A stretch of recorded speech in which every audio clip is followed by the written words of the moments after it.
What's up, Blueprint family? Thank you all for joining us tonight. It is Marriage Fit Friday, so we like to cover topics in regards to marriage related topics, um, and help you all to navigate marriage and problem solve. So we do have one of those topics tonight: understanding incongruencies in relationships. Mm. Yeah, I think this is pretty good because kind of a piggyback on what we talked about yesterday as far as conflict. But really, if you dig a little deeper to what happens before conflict, so often you see incongruency. That's usually what takes place. Now, for general terms, incongruency is a lack of consistency or agreement. It can be generally recognized as, like, saying one thing and then actually doing another. It can really be seen in many different areas of life. For example, there can be incongruence between a person's perceived self and their ideal self.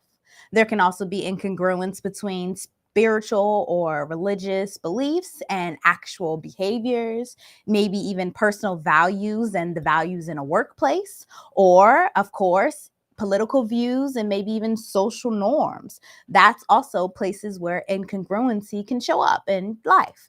But in particular, we're going to talk about incongruencies in a relationship because, especially those early relationships, incongruencies can take place more often than not because you're still learning about each other and really how to live and be with each other and coexist and merge two lives together. Yeah. How we sounding before we get started? Sounding good Yeah, so far. Yeah, we good. got a new update. It said we can put people in timeout if we need to for an hour or up to 24 hours. So that was interesting. Trying to get into my other account. But anyways, incongruencies can even show up in relationships. Yeah. So in fact, in the beginning of relationships, it can be normal to identify an incongruency or two. So however, if you are not managed in a healthy way, If they are not, yeah, yeah. if those incongruencies are not managed in a healthy way, then they can have a negative impact on your relationship, Yeah. and um they might have you I'm sorry, they might have some decisions, you may have some decisions to make. So we are going to help you with that. I need someone to help me with my speech and reading. It's nighttime, baby. We understand. Yeah, But long day. overall, I really like this topic in particular because it's like a preventive measure. Because to be honest, when you're thinking about marriage, it's always about being able to prevent things from happening. That's usually the safest way to ensure that, everything goes smooth in your relationship. But the thing about incongruencies is that, hey, it can really be a part of life in general because life is forever changing and it's very complex. But within a relationship, this can be very frustrating and confusing, especially if, it happens when a relationship is just developing. Those are the real moments where you have to know how to handle incongruencies so they don't turn into those bigger conflicts or things like resentment and really a overall breakdown of the relationship. Yeah. And so, for example, if someone says that they love you but never spends time with you, or if they say that they're committed to to the relationship with you but are always flirting with other people, this is an incongruency. Mm-hmm. Yep. It can also show up in another example for, like, if someone's saying that they're going to do something, but they don't follow through. That's, that can be certainly a red flag in the beginning of a relationship, and it can make it a lot harder to sustain a relationship if you're in one. Like if, you're working on a project and someone, saying that they're going to be there for you, but they don't show up, they never call or let you know, that is an incongruence. So it can show up in a bunch of different ways.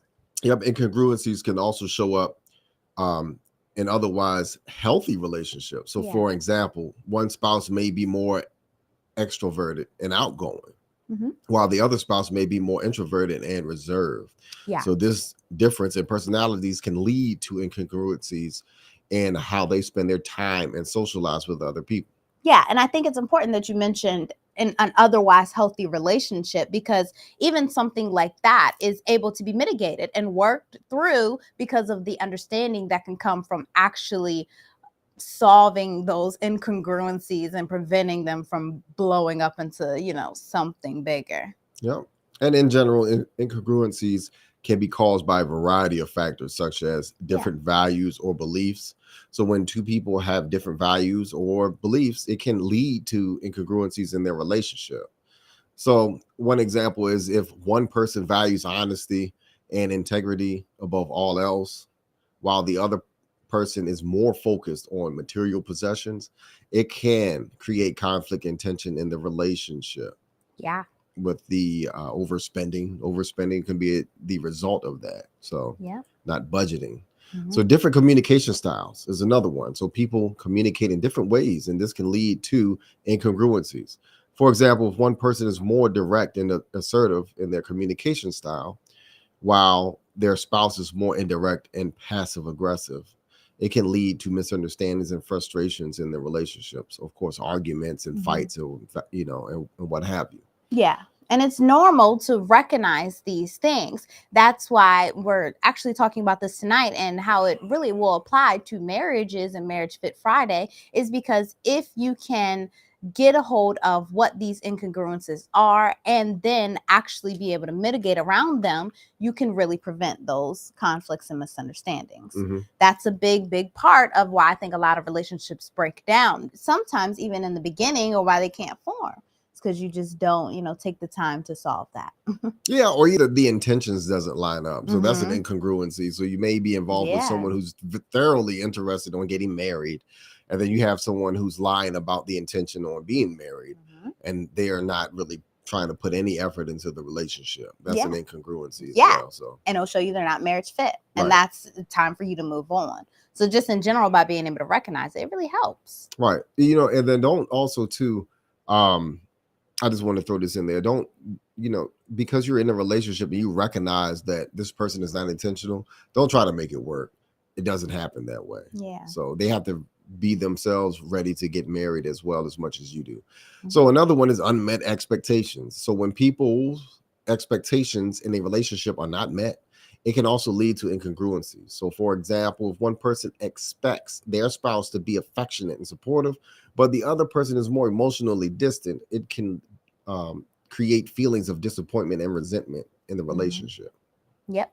Yep. Also, simple life changes. This is another one where you just can't help it. So, for example, if one spouse is promoted at work and they start working longer hours, maybe the other spouse now has to spend more time alone with the kids, or even just time alone in general, then this change in work life balance can lead to an incongruency in the relationship. And in particular, it can affect how they spend their time together and connect with each other. This is something that must be addressed so that it doesn't get bigger. Yep, and types of incongruencies. So cognitive incongruencies. So these are differences in beliefs, values, or goals. So, for Yeah. example, one spouse may value honesty and integrity above all else, while the other spouse may be more focused on material possessions. Or one spouse may want to have children while the other spouse does not. So that is an example of cognitive incongruencies. Yeah. Another one Yeah. is behavioral incongruencies. These are differences in how people act or behave, of course. So, for example, one spouse may be very affectionate and supportive, while the other spouse is more emotionally distant. Mhm. Or one spouse may be very organized and efficient, while the other spouse is more spontaneous and laid back. Different personality types you see here. Mhm. So, use these. Find the ways to make this a benefit for your relationship Mhm. and the diversity of behaviors. Mhm. Yeah. Another one is congruency. So these are differences in how people feel or express their emotions. So, for example, one spouse may be very expressive and open about their emotions, while the other spouse is more reserved and private. Yeah. Or one spouse may be more optimistic and upbeat. So, while the other spouse is more pessimistic and cynical. Yeah. Yeah. It happens. Yeah. And So another incongruency. So incongruencies in relationships can manifest in a variety of different ways. Yeah, like what in particular what you're seeing here, where it's just simply like you said, personality, Mhm. or and then that can even show if it's incompatible. If you guys are incompatible and you probably aren't marriage fit and probably aren't quite ready to move forward, or you may be compatible, but you're just having to find that common ground and, like you said, work with what makes you both kind of appeases you both in a way, so where you're both able to live with what's going on. But there are certainly some incongruencies that you have to pay attention to so that they are not impactful to your health and your sanity by staying in what could be a otherwise toxic relationship. Yeah, and dishonesty or deceit is one. So if Yeah. one person in a relationship is dishonest or deceitful, it can create a sense of incongruency. So this can be anything from small white lies or to several serious betrayal. Yeah, yeah. And that's a big one because that's usually where you see a person's words not matching up. Oh, I'm not going to cheat anymore, but then They they are go out and habitual cheat. cheaters. Yeah. Yeah, yeah. And that's where you gotta really weigh the pros and the cons of the relationship and whether or not it's really Discernment. Yep. So these are levels of discernment and characteristics and things in which you need to recognize in order to discern properly. Yeah. Hint, hint. Yeah, and it's important to go through this so that then you're making a wise choice about your future, because marriage isn't something to play with. It could really, it either way, whether your marriage survives or not, it is going to impact your life. So this is something that you need to go in with the best intentions and as much information as possible and as much discernment as possible. So, Yeah. yeah. Another one is passive aggressive behavior. Hmm. So passive aggressive behavior is another way that incongruencies can manifest in a relationship. So this type of behavior is indirect and can be difficult to interpret. So it is also it can also be very hurtful and damaging to the relationship as well. Yeah. Yep. Especially, I think more so about when incongruencies are maybe self-inflicted and then projected onto the relationship. Now, what do I mean by that? Like, say, for example, someone's perceived self and their ideal self isn't matching up. And kind of like we talked about yesterday, when it comes to a person not being satisfied within themselves, they may, act out in ways that project that anger or frustration onto you. So overall, that will be certainly more damaging to the relationship versus, actually addressing the true root cause of, why these feelings or frustrations are manifesting in the relationship. Yeah. Another one is stonewalling. So, for example, like I'm sure you all have heard this before, but when one person is refusing to communicate with another and their argument, or maybe just even, simple um, disagreement, discord. It doesn't have to be directly an argument right away, but maybe even in terms of goals or, alignment in timelines or visions for the future. Sometimes if you are faced with, one spouse just refusing to answer a question about the future or just, talk about a certain subject, that in a way is stonewalling and will certainly lead to an incongruency because someone's left frustrated and isolated from an experience with their spouse, which is actually talking about things. So, yeah. And another one is broken promises. Yeah. We don't like broken promises. Yeah. So when one person in a relationship makes promises but doesn't keep them, of course, that's what that means. Yeah. It creates a sense of incongruency. So Yeah. this can be anything from small promises like saying that they'll be home by a certain time Yeah. to a bigger promise like saying that they'll never cheat, and they do. Yeah. And though that may not seem like a big deal, It but is. in those little, beginning stages, it's a huge deal. It really is, because it's how you build that trust and that rapport. Am I saying that right? It's Rapport. like, with each other. Yeah, for sure. So being sure to be, what's the word I'm looking for? Brain freeze. But when you are, impeccable with your Mhm. words. There we go. There we go. When you're impeccable with your words, you hold up to what you say you're going to do. And that actually gives your spouse that sense of trust and belief and knowing that, hey, I can have trust and the character of my spouse because I've seen it. They've shown up, they've acted in ways that show me, hey, yeah, they're worthy of that trust. So certainly keep those promises with each other. Yeah. And then how to identify congruencies in a relationship. Yeah. First, pay attention to your own feelings and thoughts. What feels off? What are you not happy with? Address those things. Talk about it. Yeah. Next, talk to your spouse about your concerns. Be honest and open about what you're feeling and thinking. Yeah, this may involve you having to do this work alone first, actually sitting down. And usually how it will come up is there's not a conflict yet. So that's important to know. Incongruency doesn't necessarily mean conflict yet.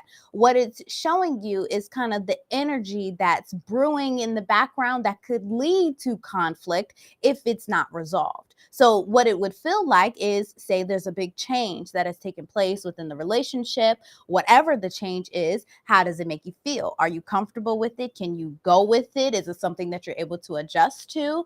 Or is it difficult for you to adjust? Is there some things left unsaid? Is there some things that could be done differently that would help you feel better with the change that's going on? That is more so where, oh, for sure, an incongruency is, because you're just not going to feel, and your thoughts aren't going to be happy and in alignment with the overall vision of where you said you wanted your relationship to be, what it's going to look like, or how you would feel about your spouse in general. Right. Yeah. And observe your spouse's behavior. So, are there any inconsistencies between what they say and what they do? That's a big one. Yeah. Yeah. And don't be, we're not saying be suspect, like where you're just always like looking for your spouse to do something wrong or testing them or stuff like that. Especially, I get it, in the beginning stages of a relationship, it can be very tempting to do that, say something to see what they respond or something especially like due that. to prior trauma. Yeah. Yeah. Truth be told, a lot of that could be you trying to relive maybe old experiences that have taken place, but that's important to clear out within yourself, especially if you're trying to have a new relationship. You don't want things to turn out the same way, so don't treat it accordingly. Don't try to set your spouse up to set your spouse up to fall for the same traps that somebody else fell for. I get the whole idea of being vigilant when it comes to making sure you don't get cheated on and stuff like that. I get all that, but you do just have to be aware of where could I be, hyper vigilant, where I'm just looking for problems where there may not exist. So if you are observing your spouse's behavior and you don't see anything out of the usual, what I mean is, by this time, if you have come to know how your spouse does certain things, when they usually arrive home from work or when they get to work or whatever, routines are. Once you've become comfortable with those routines and you see them, incongruencies can show up when you notice little slight differences in like that schedule or in that routine where things just, may not be the same. Now, this doesn't necessarily mean that there's an issue like somebody's cheating or something like that, but it could be maybe your spouse is stressed out about something. Maybe it's something bigger within them that they haven't talked to you about, that you need to create a safe environment for them to open up about. They certainly won't do that, though, if you go into it observing like right away, what's going on? You ain't come home at this time, you cheating on me? You like, don't address it right away that way, but more so in a way of you can figure out, hey, I'm noticing something's different. Is everything okay? Is there something that needs to be addressed? How are you feeling? Those relationship check-ins really help. Yeah, I was going to say address the obvious, the obvious things, the things that you should not ignore. Right. Yeah. Put it that way. Make sure you address those issues. Yeah, those big ones. Yeah. If there are big red flags. Oh, yeah, right. Certainly. Big disclaimer. You'll see that in young relationships and females who really want that guy that they're with. They'll just let them do whatever they want them to do, but not talk about it or not address it. And that's not healthy. Yeah. You shouldn't. That's abuse. You shouldn't let somebody abuse you. Right. Because you're with someone that you always wanted to be with. Because to be honest with you, that situation is not going to last. You may make it down the road. And I've seen this happen before, especially with like high school sweethearts and things like that. It didn't last. And they made it all the way through to having children and things like that. So just be aware and address these things early in the relationship before things get worse. Yeah. So pay attention to your communication style. So do you and your spouse communicate in a way that is effective and respectful? helpful Yeah, to each other. that's a big one. I think that is the best one to actually be watching, Right. paying attention to, observing. Right. And then understand too that especially if you are a young couple, maturity, you all have to mature together and grow together. So Yeah. you may start off with playful, words and things like that, or you don't necessarily do not want to deal with somebody, like I said, who's using abusive language towards you all the time. That's a lack of respect, and you should not be with someone who doesn't respect you all the time. So yeah, that's the bottom line. and that's where that incongruency will show up, especially just to play the kind of the softer side of understanding traumas, and we have all been through things within this lifetime. So it's important to remember, sometimes if your spouse has grown up in an environment that wasn't effective in teaching them healthy ways to communicate, if you recognize that, hey, my spouse usually says that they want to be a good husband or be a good boyfriend or whatever, and treat me lovingly, and they do all these other great things, but there's an the incongruency within how we argue, those just turn bad. That doesn't necessarily mean to run away from that relationship, but it offers the opportunity to check in and say, hey, how was your ability to learn effective, de-escalation tactics of, problem solving within your childhood? How did that look? How did that, play out within your childhood? That opens the opportunity more so for understanding, and it doesn't necessarily have to turn into a big conflict. But like you were saying, if it is habitual, if it's continuous, where they're saying one thing and then doing another, they're telling you, oh, I'm not going to cuss you out this time, but the next time y'all had that argument, they still cuss you out. It's time to up that, Right, and especially like calling out your name, calling you out of your name. Right? Yeah. Then it's time to really assess it and say, hey, is this something I'm willing to keep working on, or have I had enough? And it's totally okay to right away at the first time to say, hey, no, I'm not going to accept this, and I've had enough. That is perfectly okay too. And your spouse just has to be understanding that, hey, I have some inner work to do on myself before I could, be in this relationship. And maybe that might encourage them to do better, for the next person, if not to get back with you. Who knows? Yeah. So ask yourself if you are both on the same page in terms of your goals and values. Do you have a shared vision for the future, marriage vision? Do you all have the same type of roles and agree on how you all are going to manage your household, who's going to work, childcare, et cetera, et cetera? Make sure that you all have that squared away before you are married. Yeah. So those are big ones, I think, that could really cause issues long term if you don't address. You don't want no incongruencies in that. And then we see that often too with barriers.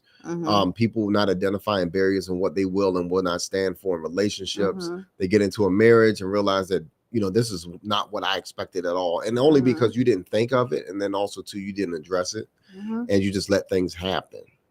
You see that a lot. Yeah. You got to address them early. Right. Yep. So, and then also too, you get these so-called chameleons. So often at times I hear about these women who, women or men who put on these masks in these relationships for years, and then you marry them and they turn out to be somebody else in which you did not expect them to be or want them to be. Yeah. So people change throughout time, and that's a given. I understand that, but it's a problem when they start to change for the worse and not the better. Yeah. And that's big of the relationship. Yeah, and that really has to be addressed early. Those are unfortunate situations, and it often though makes me wonder, where were the flags that you could have seen? Because they were ignored. How in the world for that long? Like, I don't know. I just don't think I could be with the person and not see anything that can identify that, hey, their actions and their words are not quite aligning up. There's some discord here, or just naturally be able to feel that. Like, there's got to be little things that you just got to be, mindful of, pay attention, like we're saying, and the behavior, if it aligns up, if things happen, how do they respond to conflict to other people and stuff like that, even I think even in particular, if they don't treat you bad, right, but you see they treat their brother bad or their sister bad or their family bad, or or other people bad within their life, but for you about the only one, oh, they treat me so good, that's only temporary. That to me is a flag that, oh, okay, something's up, because it should be very even around the playing field about how a person treats another person. It should be general core principles and values that a person stands on that can give you that safety in saying, hey, they're a good person and they treat everyone a good person. I think I'm pretty safe here. That's what you really need to look for when it comes to a marriage, to avoiding, such situation like that. Mm-hmm. Yeah. So if you identify any incongruencies in your relationship, it is important to address them in a healthy and productive way. Yeah. Communicate with your spouse about your concerns and work together to find solutions. Yeah. So be willing to compromise and meet each other halfway. So if you are struggling to resolve the incongruencies on your own, you may want to consider seeking professional help from a therapist, a counselor, or consultant. Yeah, certainly. In particular, especially if you're having a hard time identifying it for yourself, Mm-hmm. especially if it's one of those things where you just can't put your finger on it. Your gut is telling you something's just not right. I'm a big advocate on listening to your gut when you have taken the time to garner enough information for you to be able to trust your gut. And that really just comes with life experience, because we can talk all day here about, things y'all can do. But until y'all apply these things in your life and actually see the results in your life, or see the change in your life, the wisdom that you gain from that experience, then are you able to actually trust your own gut and your own intuition. So that is really big. Kudos for tuning in tonight on being able to garner some more information, because what you are doing is, in fact, being able to identify healthy things and non-healthy things that you need to be aware of, so that then you can say, hey, if I feel like, something's not right, I should listen to that. I'm getting more comfortable listening to that because I've garnered enough information and I've actually, put it to the test too. Yeah. So here are some additional tips for identifying incongruencies in a relationship.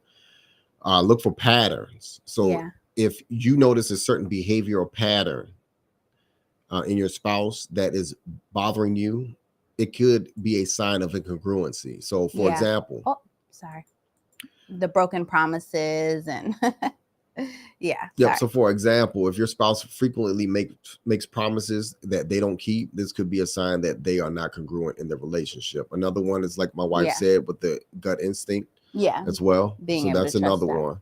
Mm-hmm. So incongruency is based on, if the incongruency in particular, just some general things on if it's like too big to not be able to fix.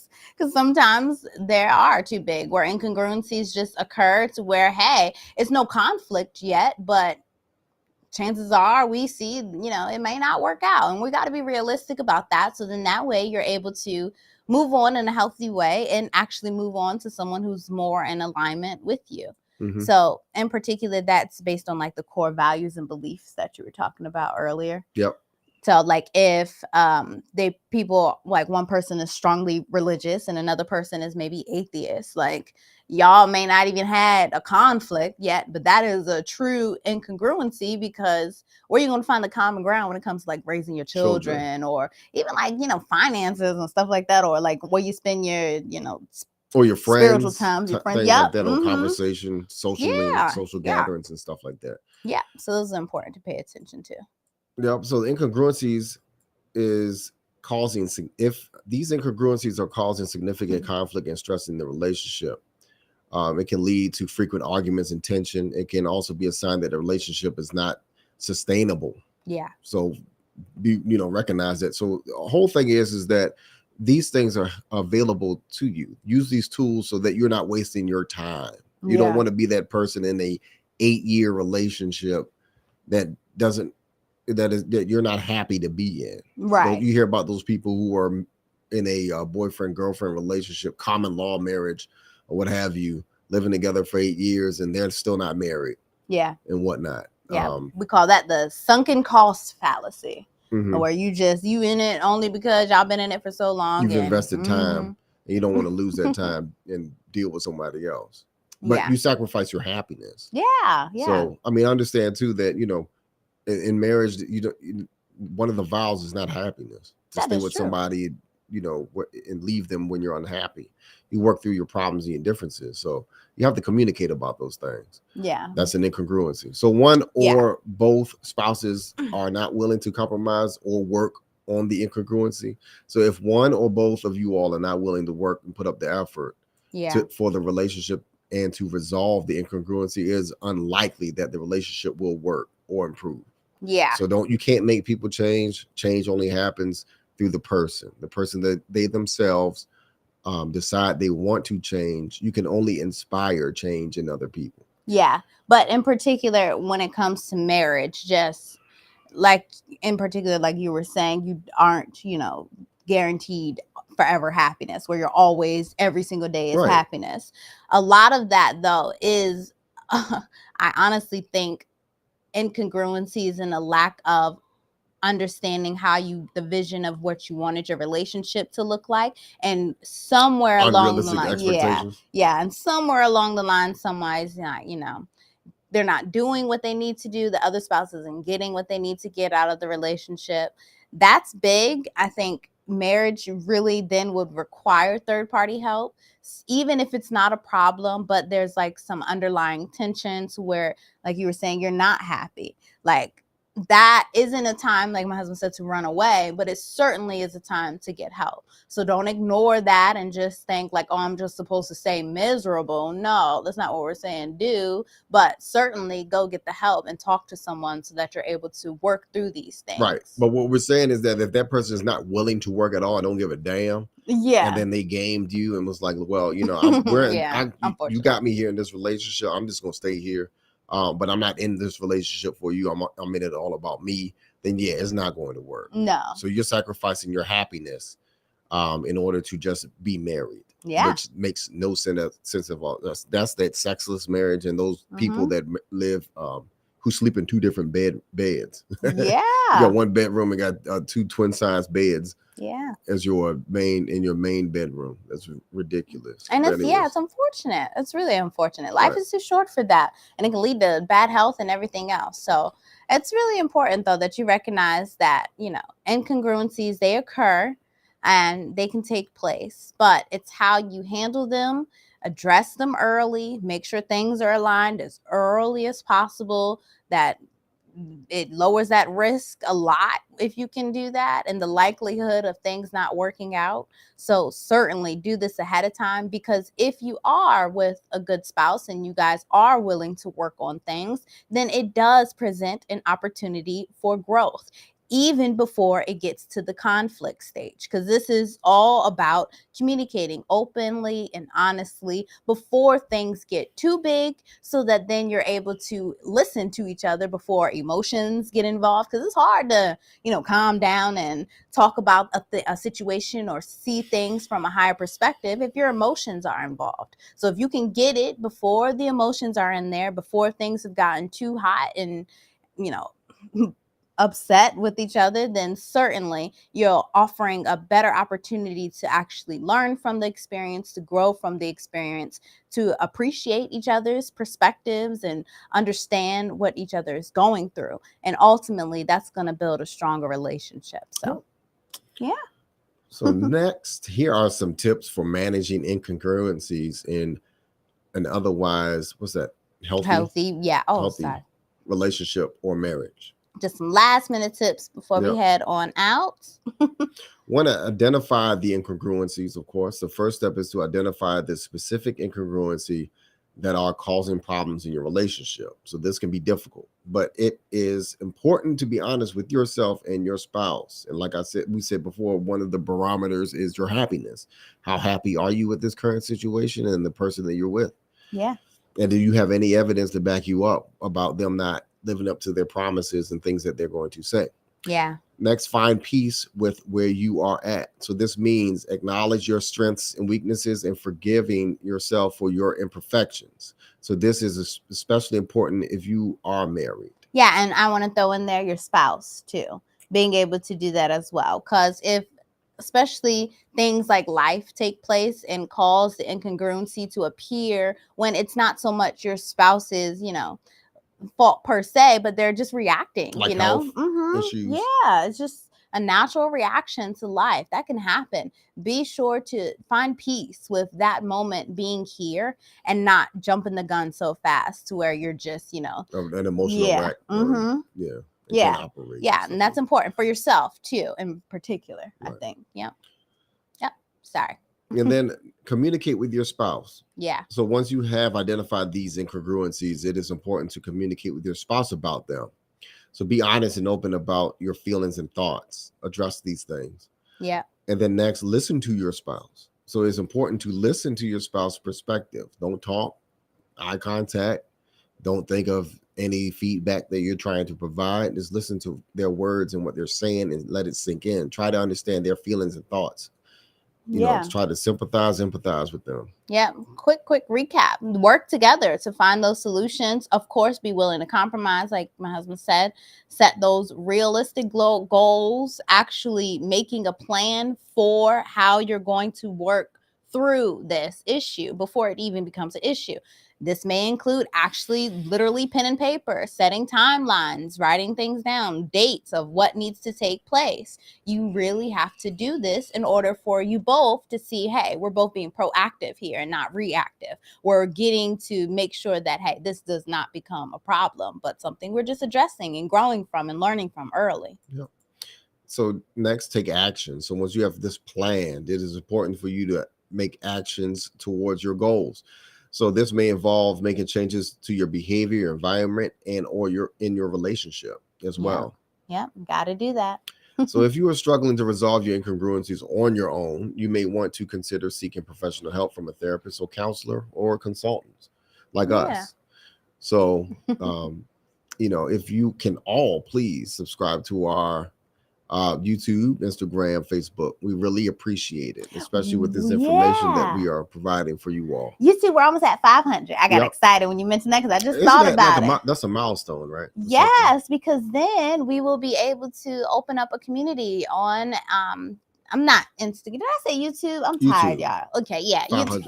Yeah, YouTube. Because then we'll be able to open up a community and be able to, I think, interact with everybody in a different way. I don't know. I have to look into a little bit more, but it's like a little level up. So that's cool. Y'all leveling up with us. Thank y'all. Yep. Thank you all for your support. We really appreciate you all. We made it to the weekend. Thank you. So hopefully you've got some valuable information, maybe some tools that you can work with and some things you can work on dealing with your relationship. To be honest with you, these steps will keep you from if you and your spouse are willing participants of your relationship, these things will prevent any divorce situation. Yeah. So and conflicts in general. Keep the conflicts down. I think in particular what made me think of this was the fact that when we talked about we don't really have many conflicts or arguments and stuff like that. And this is why we're able to actually recognize those incongruencies, those little moments where, hey, I'm feeling a little off. Something's wrong. Like, let's figure out what's going on. Or are you feeling it off? Like, what's going on? Actually being able to check in and spot things before they actually become problems. Bad, right. Yeah. And it really helps. And then when you're able to get there in that way, you're able to problem solve early and actually work towards solutions in a better manner. And you certainly are able to coax yourself down, different ways of not letting things be a heated argument, what we call the de-escalation tactics. Things don't even have to get that far. And that's a beautiful thing when your relationship get there, and it really does reach that point once you try. Yep. So with that said, Blueprint family, thank you all for coming out tonight. Yeah. And we